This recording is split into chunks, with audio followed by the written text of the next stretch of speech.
ඉතින් හැමෝටම සුබ දවසක් වේවා. මම අද මේ වීඩියෝ එක කරන්නේ බත් කන එක ගොඩක් ඉතින් අඩුයි. අපි මොකද සතියකට එකපාරක් තමයි බත් කන්න යන්නේ. බත් මාළු අපි ලංකාවේ කන විදිහට.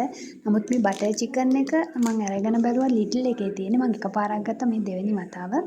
මට පළවෙනි වතාව ඉතින් මේක ආපුවාම මේ නූඩල්ස් අනම් මනම් කනවට වැඩිය හොඳයි කියලා හිතුණා. ඉතින් මං ආයෙ පාරක් එක ගත්තා. මේක මයික්‍රෝ එකට දාලා රත් කරලා ගන්න තියෙන්නේ. යට කරි එක තියෙනවා, උඩ රයිස් තියෙනවා. ඉතින් අපිට බත් කන්න නැති හින්දා මේක හොඳ ආහාර වේලක් කියලා මං හිතනවා. හැබැයි ඉතින් ෂණික කෑම හොඳ නෑ. නමුත් ඉඳලා හිටලා කන හින්දා ලොකු අවුලක් නැතුව ඇති කියලා මං හිතනවා ඉතින්. බලන්නකො ලස්සනට තියෙනවා. රසයි ඇත්තටම. ඔයාලත් කාලා බලන්න.